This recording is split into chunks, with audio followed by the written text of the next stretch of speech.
Boyer. And welcome. It is so nice to have you with us right here on Biz Talk Radio. It is Frankie Boyer, and joining me once again is Walter Wolf. Walter Wolf is the founder of the Right Rehab. He's also the author of the Right Rehab book. And Walter knows firsthand what that phone call that comes at all hours of the night about a family member that is in crisis.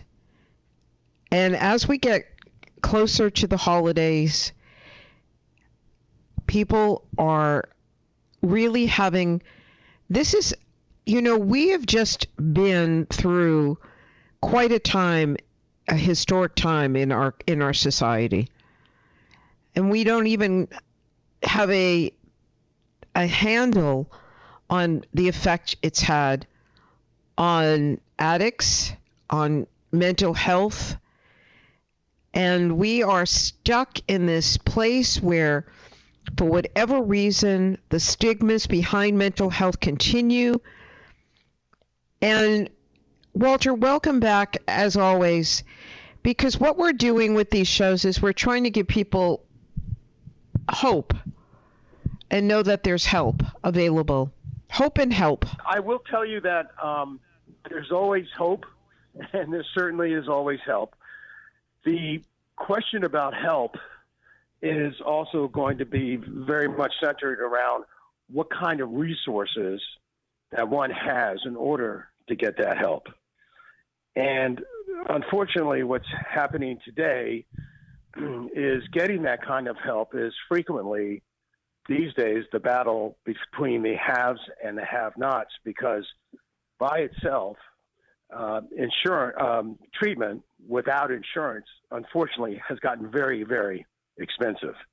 I mean, you can, I could send somebody to a facility, to a Malibu facility for $290,000 for 90 days of treatment, or you can get it for free at 12-step meetings in a church basement. It's a combination of factors such as what are your resources, and also what is the kind of treatment that you need, but also what is the kind of treatment to which you respond. Treatment in a residential facility is not for everyone. Not everyone needs that kind of treatment. It really does depend upon the individual. So there are all kinds of variables involved, Frankie, when it comes to hope and to help. I want to go back to something you said, because the distinction that you're making is that if you want help and you have a limited resource and limited resources, the help that you get in the basement of a church in a 12-step meeting can be just as effective as staying within a facility at Malibu. But it depends upon the individual. But go ahead. Okay. No, I was going to say, but for family members listening to this and they're saying, yeah, but my kid will never, I don't know how to confront them. How do you make people aware that they've got the issue and there's a problem? We're living with it as a family, but how do I, get that help? What do you say to the family member? Well, I say to the family member that there is help out there, but it can be a huge problem from the point of view that unless you know somebody who knows what the treatment options are available, it can be a very tricky situation in getting that help. The treatment industry is a $42 billion a year industry. And unfortunately, it has its share of scammers and grifters. And I frequently have clients that when they come to me, they will say, oh man, I wish I knew you a year ago. Because there's 74 million people in our country today, Frankie, who are suffering from a mental disorder and or substance use disorder. And when somebody needs help, not very few people know exactly the options available for someone, but also you need to know definite what are the issues with that particular person, such as what is that individual's diagnosis. The diagnosis has almost everything to do with what kind of treatment somebody needs, and then you have to determine what kind of resources does that person have for getting that treatment. So if it's somebody who needs to go to residential treatment, for instance, well, that person can pay for that treatment either with cash, and that can cost anywhere from $15,000 to $90,000 a month. It depends on where that person goes, and it depends upon the specialty and the licensure of that particular facility. If somebody has insurance, well, insurance helps, but unfortunately, insurance does not guarantee 90 days of treatment. That will never happen. You can get frequently 30 days, 45 days of treatment through your insurance, sometimes 50, but it will not pay for all of the treatment that someone needs frequently. And then if you have somebody who does not have the cash or does not have the resources, then there's Medicaid, and then there are also public assistance programs available as well. So there's no such thing as one size fits all for anybody. Okay. It doesn't exist. But what does exist is that people are dealing with their addiction in a healthy way and getting help. And that's the bottom line, is that help is available, as you say, depending on the situation. But we need to give people hope. And you're a perfect example. You got that phone call in the middle of the night. What do? How do you help your son? Well, I was very lucky because I knew exactly who to call to get that information. And today, this is exactly why I do what I do. Today, I used to be a producer in the movie and the television industry for over 30 years. Today, I'm an interventionist and I'm a treatment placement specialist, which means that people contact me when they are in the situation that I was 13 years ago when I got that 3 a.m. call that my loved one was in crisis due to addiction. So people call me when they're in that type of situation. But those people, if they know me, they can call me. Unfortunately, most people don't. There are certain resources that are available to people who can find, if they don't know people like myself, where they can get the information that they need, such as hospital case managers, as an example. If you call a hospital in your area and speak with a case manager who is working in the behavioral health department of that particular hospital, they know the resources available to you in your particular area. So I don't want to sound pessimistic about this. I want to sound very optimistic and very hopeful about this, that there are resources available. It's just that you've got to really find out. It takes work sometimes to find out exactly where you can find out about those resources. That's why your book, The Right Rehab, so critical and so important and so timely. So timely. Well, that's exactly why I wrote the book, because I was asked several times these questions that we're discussing right now. And when I had that situation 13 years ago, one of the first things I did was I looked for a book, I looked for a website, whatever type of information that was available that could explain to me, first of all, what is treatment, and then how do you find the right treatment for your loved one. And Frankie, I found out that other than George Washington and Abraham Lincoln and Winston Churchill, more books have been written about addiction, but there was never a book about treatment and how do you find the right treatment for the right individual. And so, years later, I wrote the book myself because it didn't exist. And I was very fortunate because, last November it was published, and fortunately it's doing very well. And the emails and the calls I get, it only reinforces my inclination to write the book, because this is information that people all over the country that they desperately need. Yes. Oh, absolutely. It's such an important book. And then coming up in our next segment, we have a special guest today, Walter. Her name is Pamela Brinker. She will be joining us with her new book is called Conscious Bravery. As a licensed social worker, she's been a psychotherapist for over 20 years. So we'll take a quick break. We'll be back in just a moment with Walter Wolf, the Right Rehab. And I am Frankie Boyer, Biz Talk Radio. Stay tuned.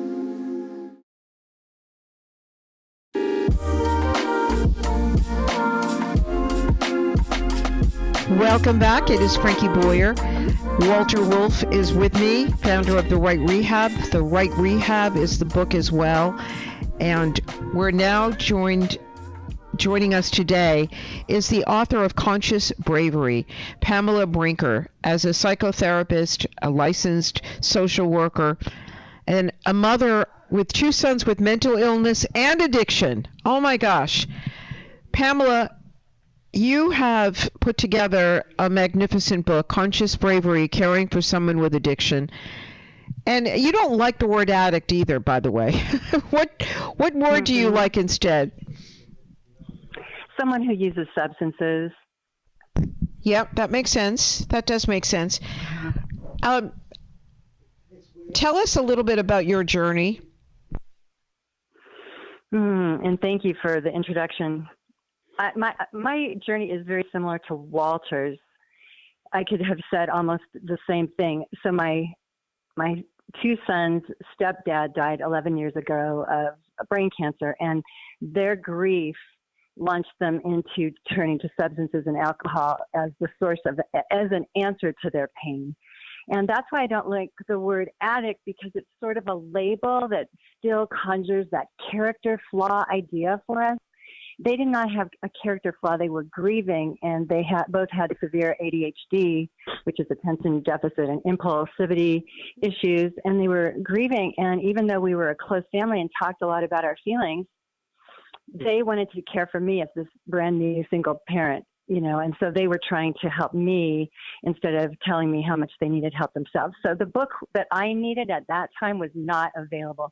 And just like Walter, I so feel with you and all the people that reach out to you, Walter. I get DMs, emails, messages from parents and loved ones of those who struggle in the wilderness of addiction and mental health every day, because they're living with gripping fear. And that's what happened to me. Even though I was a psychotherapist and I had all these tools and practices available at the RADI that I taught and worked with clients around for years, there was not one book about the bravery I needed at that time. So I began pooling my own resources and starting to write that book.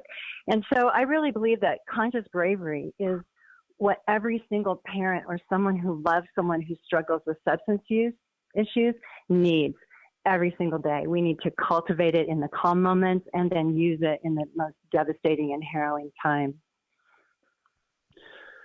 How are your, Pamela, can you share with, go ahead, Walter, yes. Pamela, I want to say that you are exactly my favorite type of person in this particular area for a few reasons, but one above all is that when you are speaking with a family, you are the very, very best person to be doing that, because you know that family's pain. And that's why I'm certain that your clients really, really love you, and they get exactly what they need from you. Because I'm not a therapist. I turn to people like you for my clients.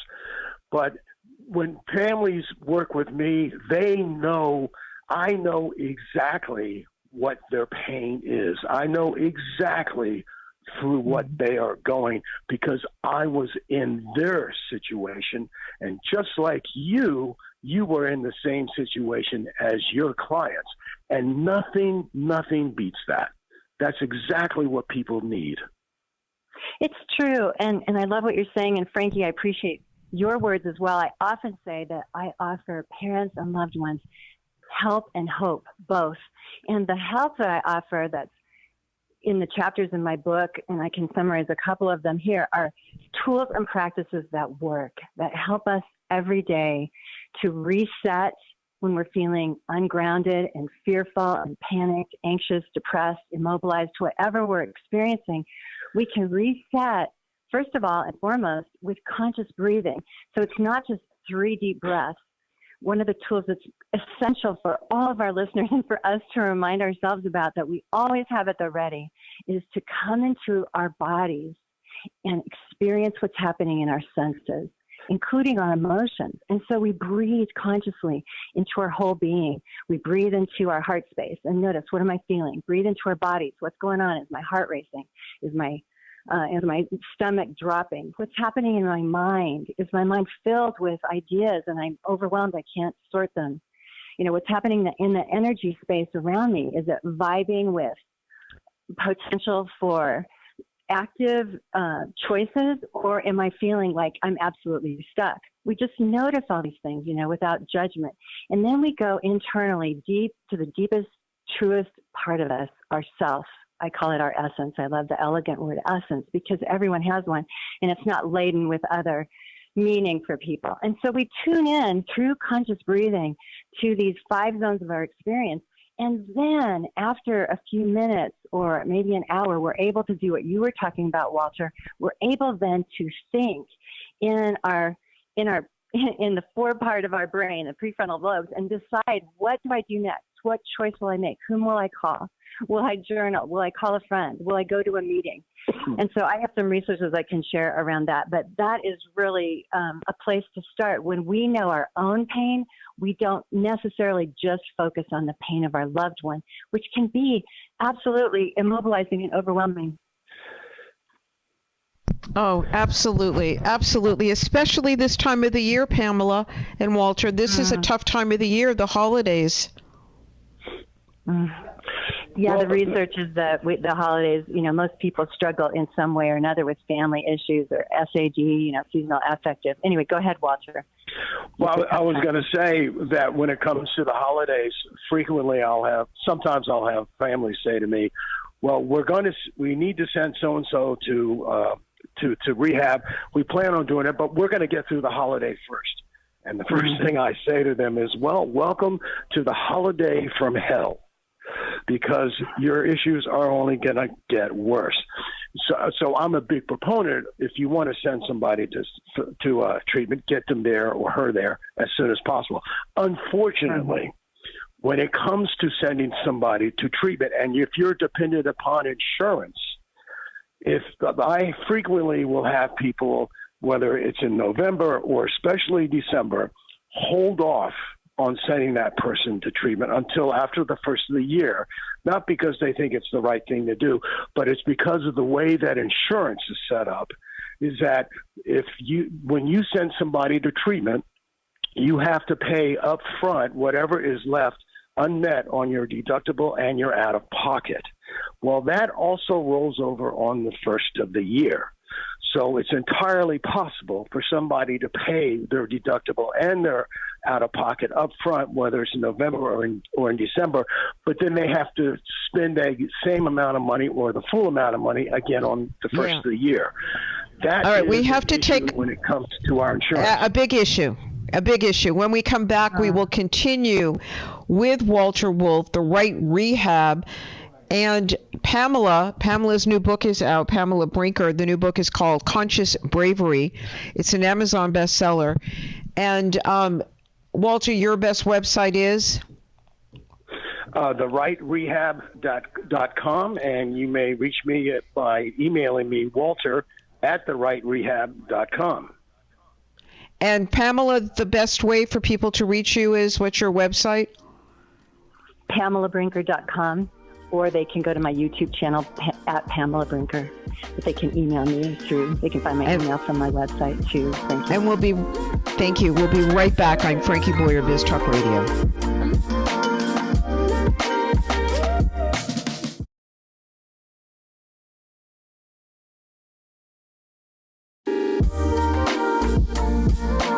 Welcome back. It is Frankie Boyer. This is a special edition of the Frankie Boyer Show right here on Biz Talk Radio. Walter Wolf is once again joining me, and we've added our guest. We're so thrilled to have Pamela Brinker with us. She's a psychotherapist, author of Conscious Bravery, and welcome back to both of you. I know that, Pamela, you use a lot of tools, and one of them is yoga. Mm-hmm. Yes, in response to what Walter was just saying, one of the most important reasons to use yoga and meditation are to learn ourselves how to become more comfortable with discomfort so that we can get through the holidays if our loved one is in treatment or not. If we're spending Christmas over the phone because they're allowed a call from the treatment center, we can handle the discomfort, and it's partly because we practice managing discomfort and sitting with it and breathing through it or standing into it all the time. And so a really simple practice that I came up with myself, having been a yogi since I was 20, which is about 40 years, is called Earth and Sky. And we just reach one hand, one straight arm and one hand down to the ground, and we feel the ground supporting us. And the other arm, we shoot straight up to the sky. And the sky is symbolic of anything you want it to be: God, nature, the Tao, the universe, whatever you want. But we're all connected to one another and to this earth that supports us. So when we do the conscious breathing I was speaking of earlier, if we're having anxiety or depression, we can stand. We could all even do it, our listeners, stand and reach one hand down to the earth and feel the support underneath your body. There's nothing more important than actually experiencing something, not just affirming it, not just saying, oh, I'm fully grounded and fully supported. We want to feel the ground underneath our bodies. And then reaching out to the sky, we can say, wait a minute, there's something more. The universe is somehow supporting me in ways I cannot see. And we reach up to the sky. And then hands go through heart space. You know, we bring our hands together at our heart space, if you know what namaste is, or a prayer position. And then opposite hand shoots up to the sky and opposite hand down to the ground. So that takes about 1 minute. But it can, in psychological language, it can reset the vagus nerve. It can help us calm the sympathetic nervous system. And I know, Walter, and find a place. And Walter, you use the practice as well. Well, I have, and I do as much as I'm able now. I will say, Frankie, having grown up in Southern California, I've done every exercise under the moon, under the sky. And I've run 10Ks, I've run half marathons, I went to World Gym every day. But I got to tell you, the one fitness, the one exercise that offered the most mindfulness and moments of clarity is definitely yoga. And I think it's underrated. I don't think it's promoted enough by physicians for heart patients, for people with diabetes, whatever disease it may be, because it has two distinct benefits. One is your mind, the mindfulness and the clarity that you have about who you are and what you are here to do and doing it, and also physically. Because if you're doing it right, it is one of the most physical exercises you could ever do. So I think it's underrated, and I wish more people were doing it. I'm in full agreement. I so agree. It's absolutely essential. It's easy. You can do it in a chair. You can be sitting. If you're not mobile, you can practice yoga just via the breath and a couple of very simple postures.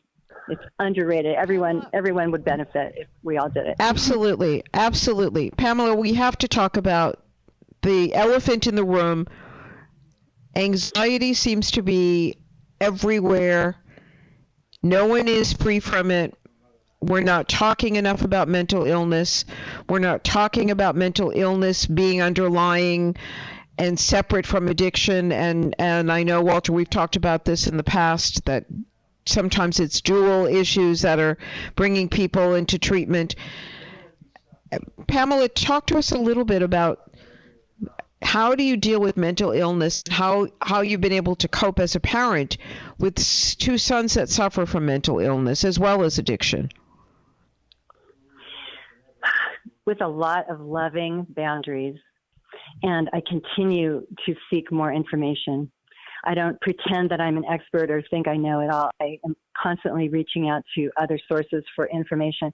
And I love podcasts the Huberman Lab podcast, your radio show. There's so many amazing podcasts that are very informative about this stigma, this elephant in the room, as you're saying, that we're not talking about. And so one of the best things we can all do is become more informed and talk among our friends, our family members, talk at our synagogues, our churches, bring up what we're experiencing without dominating, without bringing a depressive tone to it, but just saying, hey, I'm struggling with anxiety, or wow, I had a real bump to get through this weekend with a lot of moments of depression, but I worked through it, and I'm here for you, and start offering help to one another and seeking help.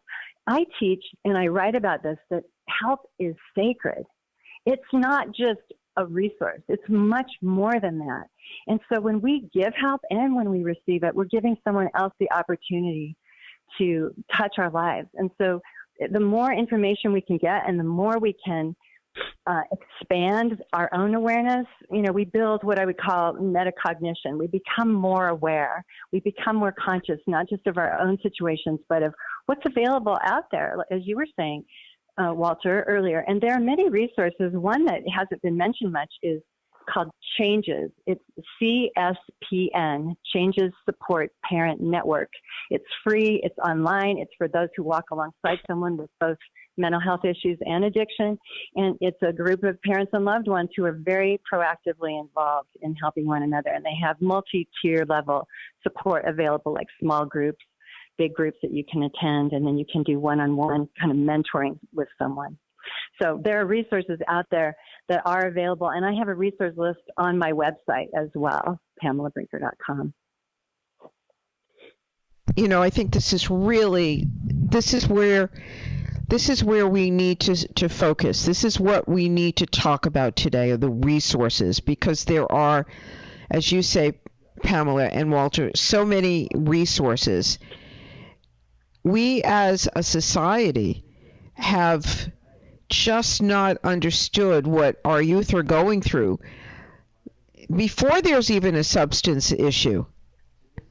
And then throw in the substance issue. I mean, it's a real problem in this country. Absolutely. We need to be able to identify, what does anxiety look like? It looks 100 different ways on 100 different days.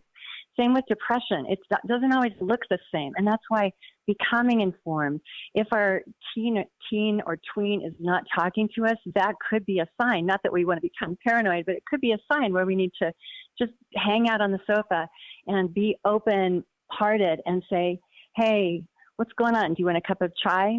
And see if they'll open up a little bit. Instead of interrogating, standing above them when they get home. Where have you been? What are you doing? We don't want to come at those we care about with our fears. We want to work on ourselves, and we must work on ourselves so that we can bring some level of calm and receptivity into their lives so they can open up. And then put people in their worlds, whether we have insurance or not. There are usually life coaches, peer support networks, things available in the schools for our loved ones where they can talk with someone and at least begin to open up themselves, and hopefully then break the silence. And we can be taking this on as a system in our families, because I never, ever say that it's one person's challenge. What I've done in my own family is I've said, okay, I've got to be a role model. I've got to work on my own self with love and compassion and offer tender strength to my son.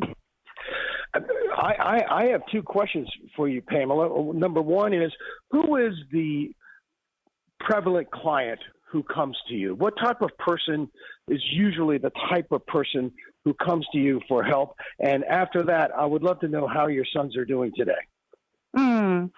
Sure. Parents and loved ones of those who struggle with mostly substance use issues and or mental health issues like anxiety and mild depression, moderate depression. And how my sons are doing.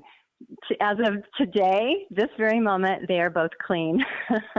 Now, I say clean meaning clean in mind and body, because anybody can stop using a substance, but unless they really are committed to that, it's a process. As you said, it's not a one-size-fits-all. It takes time, but they both want to be clean. And one is a peer recovery coach, and the other one is completing community service and wants to become one and wants to go into becoming perhaps a therapist, called Changes. And if you go online, it's CS as in Sam, PN, Changes Support Parent Network. This is one of those wonderful shows again with Walter Wolf, and joining us is Pamela Brinker. Walter, your website is? TheRightRehab.com, and people may reach me by emailing Walter at TheRightRehab.com. And Pamela, people can find you and your book Conscious Bravery at? PamelaBrinker.com or Amazon.com or on my YouTube channel at Pamela Brinker. And we'll be right back, our remaining moments today, with Pamela Brinker and Walter Wolf. I'm Frankie Boyer, Biz Talk Radio. Stay tuned.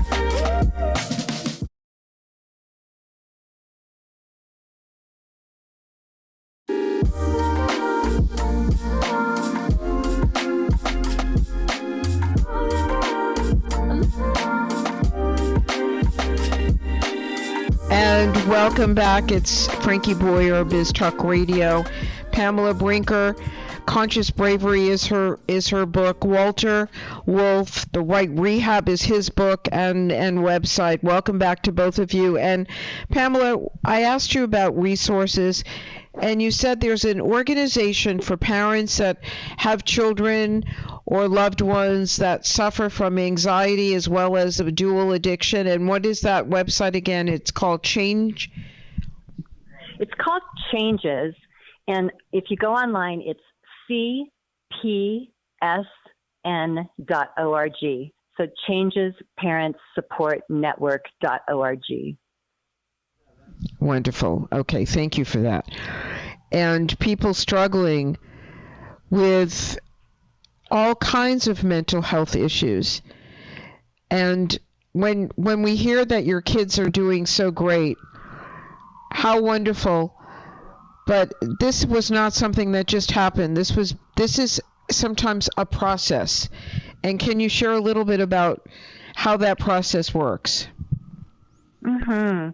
And not everyone decides to become clean and sober, or not everyone is able to manage their mental health issues. And so I feel it's grace, but there were many years, it's been 10 years of a lot of struggle in our family where this was not the case. They weren't doing very well.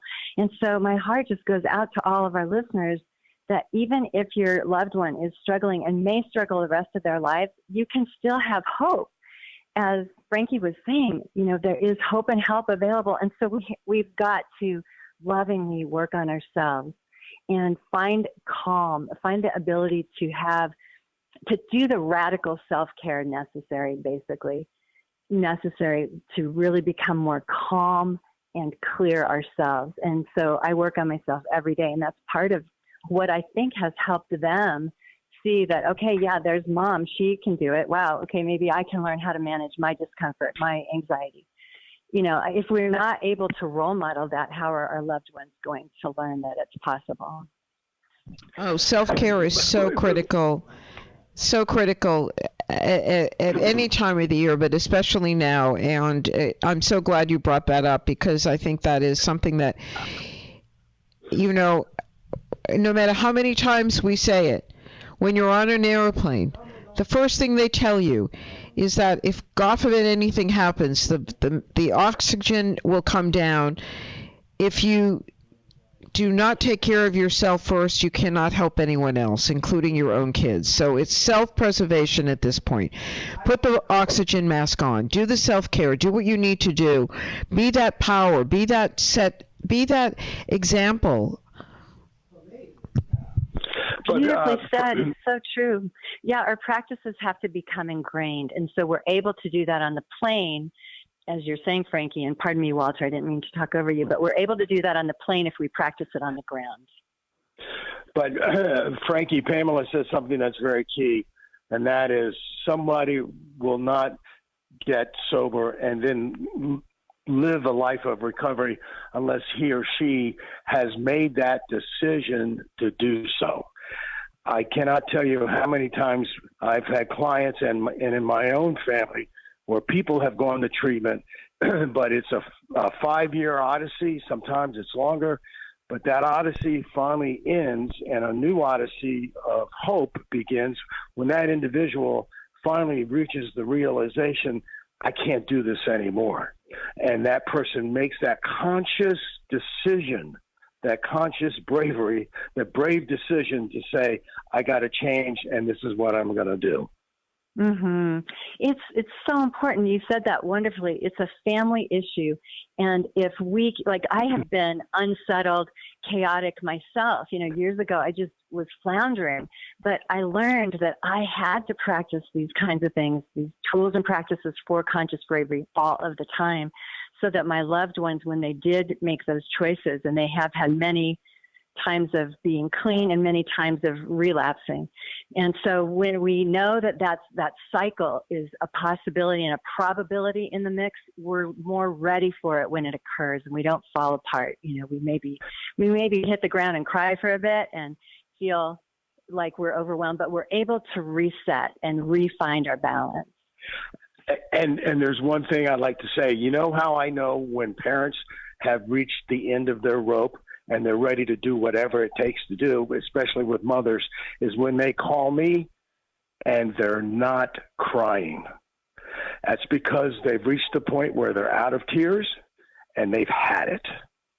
And once they've reached that decision, they do whatever needs to be done for their son or daughter, but that son or daughter is cut off or is supported in a way that they've got to do the work themselves, because the family, they're tired of enabling that particular person.